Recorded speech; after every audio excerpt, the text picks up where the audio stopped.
J'appelle maintenant pour le deuxième panel Olivier Becker, responsable de la gestion obligataire d'Amiral Gestion, et Sébastien Barbe, directeur général et responsable du pôle obligataire de Montpensier-Arvenel. Bonsoir, messieurs. Vous pouvez l'applaudir.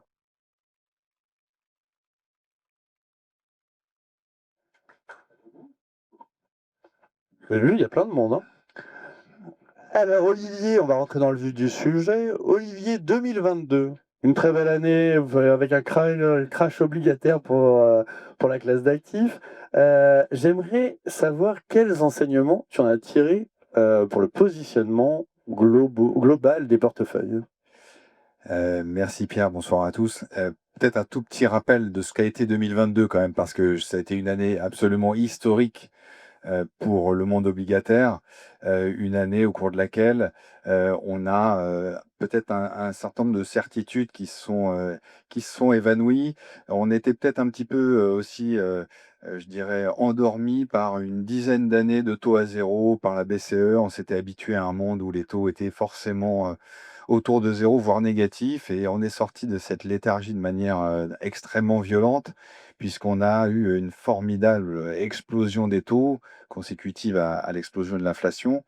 Et pour répondre à ta question, je pense on a observé des choses qu'on pensait peut-être pas tout à fait possibles. On avait peut-être acquis naïvement la conviction que lorsque les spreads s'écartaient, on était protégé par la baisse des taux. Bah là, manque de bol, les spreads et les taux sont allés dans le mauvais sens. On pensait peut-être que les actifs les plus risqués, c'est ceux qui avaient le plus de volatilité et de potentiel de baisse. Eh bien, ça n'a pas été le cas puisque le haut rendement en 2022, ça fait moins 8%, et les Govis, ça fait moins 18%.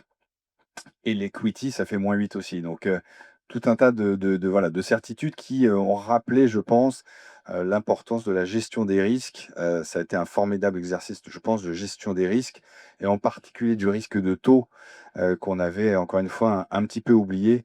Et donc, je pense que c'est probablement l'enseignement majeur. Un autre enseignement auquel je pense, c'est ne pas toujours croire ce que disent les banques centrales, puisqu'on avait pendant des mois et des mois des banques centrales qui nous disaient que cette inflation était transitoire, qu'il fallait pas s'inquiéter.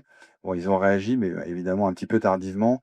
On reparlera peut-être des banques centrales tout à l'heure, mais voilà, prudence sur les banques centrales, gestion des risques et en particulier du risque de taux qui est aujourd'hui plus que jamais central dans notre gestion sur la duration et puis les stratégies flexibles. Alors Sébastien, toi, tu as bien joué le coup puisque tu es arrivé en octobre 2022 chez Montpensier avec une très forte expérience des marchés obligataires. Est-ce que cette même année a changé ta manière de concevoir la gestion obligataire? Bonsoir à toutes, bonsoir à tous. Je suis très impressionné par vous tous et surtout, tu m'as dit que c'était que des gens qui avaient le CFA niveau 3, donc il faut qu'on soit très technique. Moi, j'ai pas le CFA. Je sais pas si on prend des cours du soir, et s'ils acceptent le senior, mais en tout cas, je vais essayer d'être au niveau. Bah, pour répondre à ta question, en première approche, j'ai envie de dire non. J'ai envie de dire non pour, au moins, 3 raisons. La première, c'est que et tu l'as dit d'ailleurs quand tu parlais des banques centrales. Je veux dire, la première leçon, même si on est très technique, et vous êtes tous très techniques sans doute dans la salle, mais c'est que le bon sens, quand même, ça doit être au cœur de chaque bonne décision.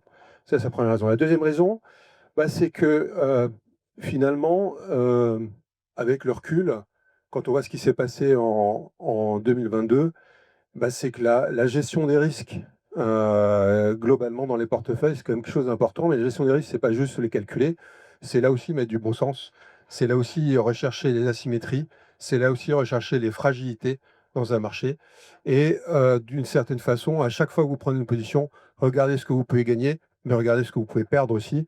Et d'une certaine façon, dans la construction du portefeuille, finalement, cette année 2022 ne fait que renforcer l'idée qu'il fallait continuer à gérer les obligations, en tout cas les marchés obligataires, comme ça. Mais si on prend un petit peu de recul, et j'essaye de me faire mon propre contradicteur, eh ben, d'une certaine façon, si, il y a des choses qui ont changé, aujourd'hui en tout cas. Parce que les taux sans risque ont changé. Les taux sans risque sont plus élevés, alors les taux courts, bien sûr, mais également les taux longs. Vous avez tous en tête que la prime de terme s'est reconstituée. en partie, sans doute pour des raisons que tout le monde a en tête, mais qui seront sans doute durables. Et du coup, ça donne une forme de marge de sécurité quand vous achetez des obligations, quand vous construisez un portefeuille obligataire. Et qui dit marge de sécurité avec le roll-down, avec le portage, d'où son importance maintenant, on n'avait plus dans les années de taux négatifs. Mais ça vous donne une marge de sécurité, donc ça vous permet peut-être, paradoxalement, de prendre un petit peu plus de risques, puisque vous êtes un peu protégé par ce rendement. Une certaine façon, on le voit quand on pose la question sur une table ronde, si vous pensez quoi du marché du crédit? Parce que si je réponds à la question en regardant les spreads, je serais quand même assez malhonnête de vous dire que les spreads sont sur des niveaux intéressants. Ils sont sur des niveaux quand même relativement faibles au regard de l'histoire, au regard de la probabilité d'avoir des chocs. Mais en même temps, si je construis un portefeuille de crédit, un portefeuille d'assureur par exemple, bah, finalement j'achète des obligations corporate à des taux qui sont historiquement plutôt sur des niveaux intéressants. Vous voyez? Donc c'est toute cette ça se rejoint dans cette, c'est ça qui a changé, on va dire, peut-être par rapport aux années de taux négatifs. Olivier, donc moi je fais de la sélection de fonds également dans mon vrai métier, parce que je ne travaille pas à la CFA Society of France. J'ai l'impression que le marché de la gestion obligataire a complètement changé et que désormais les fonds ont des objectifs de performance plus absolus. Est-ce la réalité ou est-ce qu'on a toujours une gestion plutôt traditionnelle? Non, je pense que c'est un peu vrai. Et effectivement, c'est pas un hasard si on a parlé de 2022 avant. Je pense qu'il y a un peu un avant, un après 2022. C'est ce que j'évoquais un peu tout à l'heure. Lorsque un investisseur a investi dans des obligations soi-disant sans risque allemandes et il perd 20% en 2022, ça a clairement laissé des traces dans la façon dont les investisseurs abordent leurs investissements et l'investissement obligataire en particulier. Je pense qu'avant 2022, un investisseur qui se positionnait sur du fixed income et du investment grade en particulier, il achetait pas beaucoup de rendement, mais il pensait qu'il avait quelque chose qui était assez safe. Et effectivement, on a vu ce qui s'est passé. Donc c'est vrai que je pense que du point de vue des investisseurs, il y a une tolérance au drawdown qui est clairement plus faible après cet épisode de 2022. Et donc nécessairement, il y a une attente des investisseurs et qui, a fortiori, a été je dirais, intégré dans les stratégies d'investissement des gérants obligataires, de limiter au maximum ce type de perte sur des obligations a fortiori plutôt défensives, et donc effectivement de raisonner un peu plus en absolu, en étant encore plus vigilant qu'avant, moins benchmarké qu'avant, plus vigilant qu'avant pour limiter les drawdowns. Et là, effectivement, je rebondis un petit peu sur ce que tu disais, Sébastien, juste avant, c'est que concomitamment, finalement, c'est un petit peu plus facile aussi pour un gérant obligataire aujourd'hui d'avoir une ambition de performance absolue, parce que quand on a des rendements autour de 5,5 sur le haut rendement et de 3 sur l'investment grade, on peut absorber plus de chocs. Je vous donne un petit calcul, un petit chiffre. Quand on a 5,5 de rendement sur le high yield, on a ce qu'on appelle un break-even de 200 points de base. Ça veut dire qu'on a un tel portage, on a un tel rendement qu'on peut absorber un choc de 200 points de base et pour autant faire une performance de zéro en l'occurrence sur un an. Ça veut dire qu'aujourd'hui on a 275 points de base sur le high yield, on pourrait aller quasiment à 500. 500 c'est plus que Liberation Day. Donc ça, on pourrait absorber un choc de ce type-là et pour autant ne pas perdre d'argent sur le rendement. Je ne parle pas des taux, si les taux restent stables. Donc ça veut dire qu'on a aussi, grâce à ce portage qui est plus élevé, une capacité à délivrer une promesse absolue qui est aussi un peu plus facile. Mais encore une fois, ça vient du traumatisme 2022 en premier lieu. Oui, non, ce qui est intéressant, c'est pour rejoindre la table ronde précédente où vous parliez de la gestion passive, on sait que ça fait quand même des dégâts par rapport à la gestion active dans la collecte, on fait tout ce métier. Ça le fait aussi dans les obligues, parce qu'il y a aussi des trackers sur les obligues, mais paradoxalement, 2022, ben, ça a relancé un peu plus fortement la gestion active sur les taux, parce que finalement, un fonds carte blanche, alors chacun ses règles, chacun ses curseurs de risque, mais un fonds carte blanche avec encore une fois un peu de bon sens et une bonne gestion des risques, ça permet de bien passer les caps et les cycles sur la gestion de taux. De ce point de vue-là, c'est plutôt une bonne chose. Alors justement, depuis 3 ans, donc on a assisté à une, normalisation. Moi, j'appelle ça une normalisation des taux, à la hausse, à la baisse, mais là, on est à peu près, à l'équilibre, on va dire. Et on a des taux directeurs de la BCE qui sont complètement, ancrés à 2. Donc on sait qu'on va avoir, en tout cas, on sait qu'on va avoir une stabilité relative des taux et qu'on n'ira pas beaucoup plus bas. En 2026, est-ce que c'est ton scénario central? Moi? Absolument toi. Bah, déjà, ce qu'on peut dire quand même sur l'Europe, c'est que, contrairement à tout ce qu'on lit et ce qui est véhiculé, c'est qu'on est dans une position qui est en relatif plus confortable, je trouve, que les autres zones, géographiques, ce qui permet à la BCE d'avoir, finalement une attitude, je dirais, agréablement ennuyeuse. Alors pourquoi? Parce que, bah, si vous regardez aux États-Unis, il y a cette notion bulle ou pas bulle, mais enfin, cette notion de bulle de l'IA à traiter, et qu'elle soit sur l'equity, mais qu'elle soit aussi sur toutes les sources de financement. On est en train d'en parler, mais ça veut dire que ça dure depuis, un moment, et ça doit pas être si simple pour la Fed de savoir que, il y a quand même ça en ligne de mire, pour, pouvoir, piloter sa politique monétaire, d'autant plus qu'il y a un peu de pression de la part du président. Et si on regarde de l'autre côté de l'échiquier, la Banque centrale de Chine, elle a géré la bulle immobilière qui a explosé, des surcapacités et une, consommation, un peu structurellement en dessous des attentes. Alors qu'en Europe, finalement, je veux dire, l'inflation est revenue à 2, autour de 2. On a une croissance qui est ce qu'elle est, un peu au-dessus des attentes, un peu en dessous des attentes. On a un gain de pouvoir d'achat, de la plupart des consommateurs dans les différents pays. Si on regarde les forwards, tu as raison, hein, on a une hausse des taux prévue dans 3 ans et une deuxième dans 5 ans. Donc autant dire qu'il y a rien de prévu. Moi, mon scénario sur 2026, c'est que, on a encore une patte potentielle de baisse au fur et à mesure qu'on verra un ralentissement plus ou moins prononcé aux États-Unis. Sinon, on reste comme ça et c'est très bien, la bourse, et d'ailleurs la bourse le salue. Olivier, la Réserve fédérale américaine a donc enfin baissé ses taux 2 fois, septembre et novembre. On peut sereinement présupposer que la Banque centrale US va animer le marché avec le changement de présidence. Quel est ton scénario central sur ce sujet-là? Alors, la Fed, on pourrait là en parler assez longtemps, hein, j'avoue, puisque effectivement, il y a eu une première baisse et il y en a une deuxième qui était quasiment certaine pour décembre. Et puis finalement, il y a eu des commentaires de Jérôme Powell, finalement, qui a laissé entendre elle n'était pas évidente. Et c'est vrai qu'il faut se mettre à la place du président de la Fed, en fait, qui est tiraillé entre ces deux mandats. Il a un mandat qui est le plein emploi et un mandat qui est la stabilité des prix. Et en fait, s'il écoute son premier mandat, on voit quand même une détérioration légère, mais quand même des conditions d'emploi. Alors là, on n'a pas les statistiques, on est un peu dans le brouillard parce que c'est le shutdown, mais les données qu'on a d'organismes privés notamment montrent quand même que le marché de l'emploi se détériore aux États-Unis et donc militerait plutôt pour une baisse des taux. À l'inverse, on voit une inflation qui est finalement ancrée, assez sticky sur un niveau qui est quand même supérieur à 2, on est autour de 3, et qui militerait au contraire pour garder une politique restrictive. Donc cette, ce double mandat fait que on a du mal à savoir un petit peu ce que va faire la Fed. On verra bien effectivement en fonction des chiffres qui vont enfin sortir dans les prochains jours. On aura peut-être les statistiques d'emploi, apparemment, la semaine prochaine.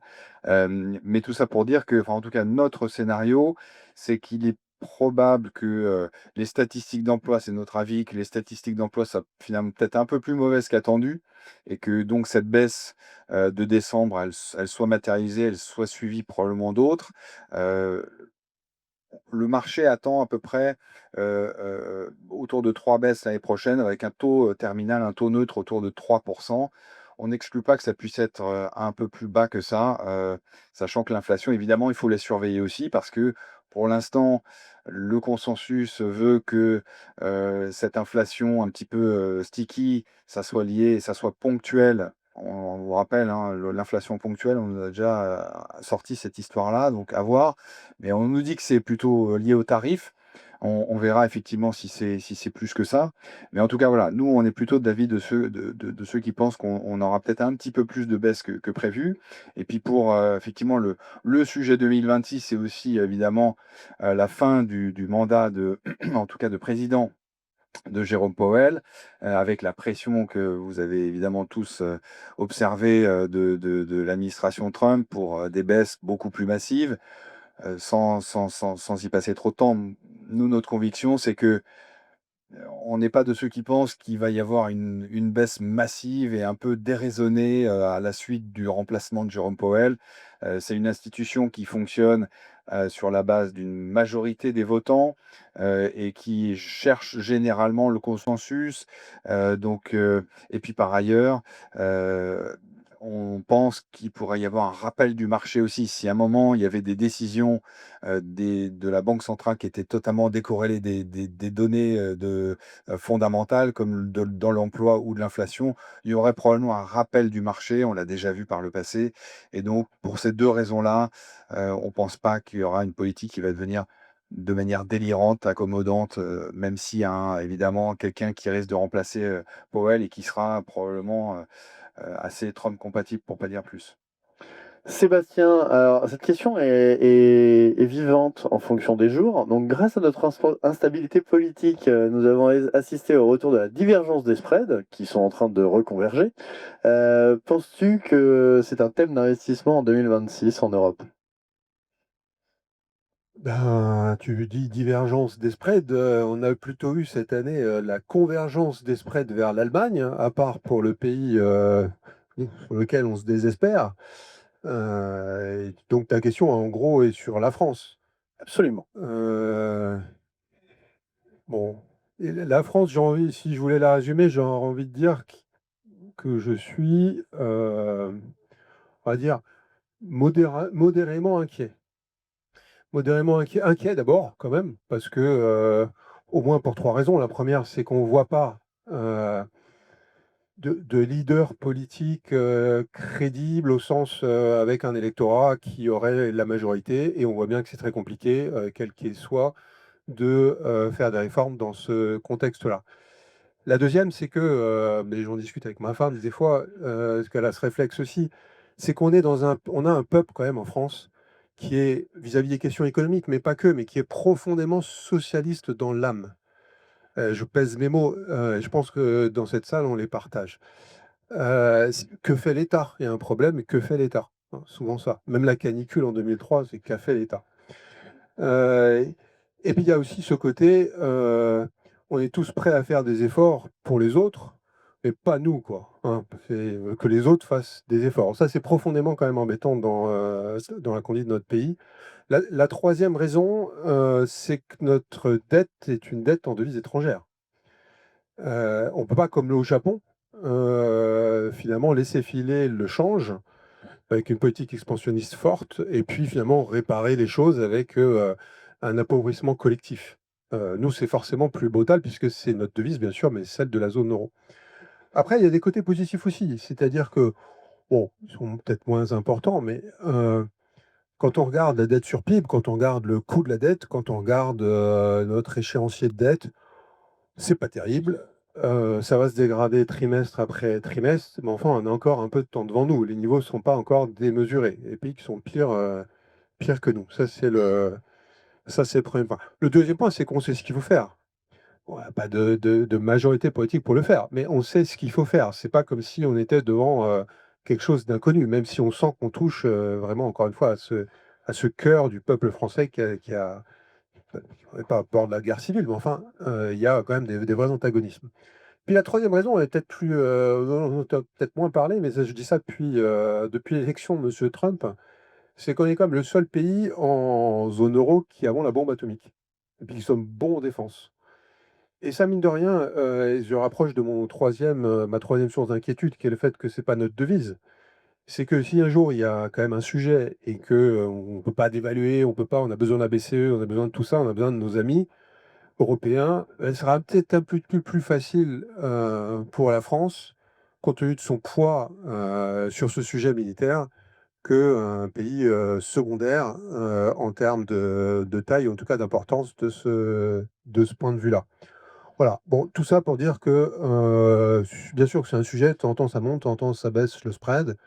Je ne sais pas où il sera demain, il sera toujours un peu sous tension, c'est certain, mais d'ici quelques années, on n'est pas encore, à mon avis, au bord du gouffre sur la dette française.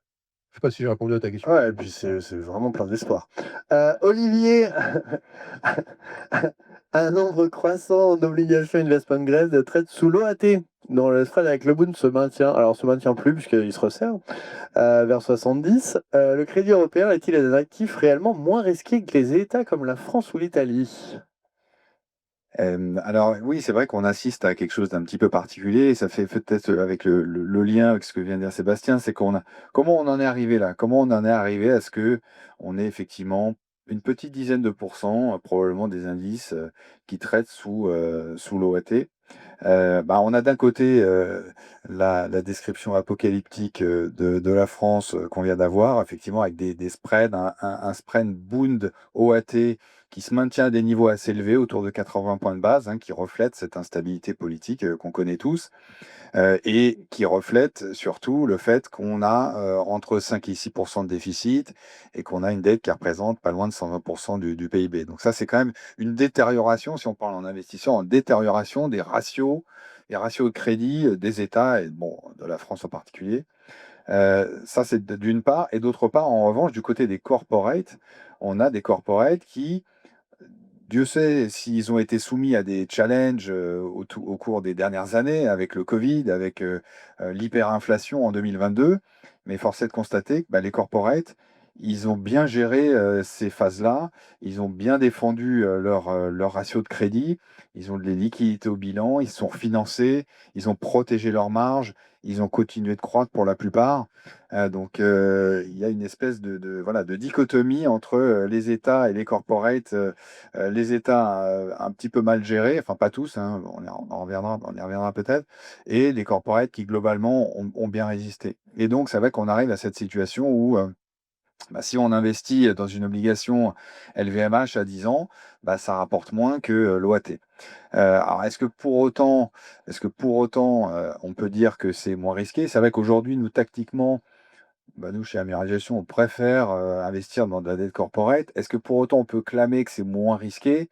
Faut quand même pas oublier que les États, même si parfois ils sont pas gérés comme on le souhaiterait, ils ont des pouvoirs que évidemment les entreprises n'ont pas. Le pouvoir de lever l'impôt, le pouvoir indirectement monétaire, et puis on l'a vu quand il y a vraiment des grosses crises, ça reste quand même des valeurs refuges. Donc tactiquement aujourd'hui, oui, préférence pour le corporate. Bon, ne clamons pas trop vite que c'est moins risqué non plus. Oui, juste pour rebondir 2 points, quand même, j'aime bien quand on dit il faut pas tout confondre, en fait, parce que les obligations corporate, on les price souvent par rapport au swap spread et effectivement, la France a décalé et donc ça donne ce côté, une boîte française, bien gérée, peut-être mieux gérée que l'État, voilà. Alors j'aime bien quand on dit Et mieux noté, instabilité, et mieux comment noté par les Allemands. et mieux noté parfois. Mais j'aime bien quand on dit instabilité politique en France, on n'a pas d'instabilité politique en France, on peut juste rien faire. On a une grande stabilité au contraire. Vous voyez qu'on pinaille pour 1 milliard par-ci, 1 milliard en plus ou 1 milliard en moins. On sent bien que la réforme, faudrait vraiment, mettre une forme d'instabilité dans le bon sens. On a une stabilité, déprimante, on pourrait dire. Mais après, juste un point quand même, parce qu'on ne sait jamais, c'est pas mon scénario, mais s'il y a une grande crise qui arrive demain, le quoi qu'il en coûte, ça va être plus dur quand même. Donc les spreads des entreprises, dans un monde où il y aura une grande crise, où il y a plus le quoi qu'il en coûte, seront peut-être un peu plus volatiles quand même. Eh bien, merci beaucoup, messieurs.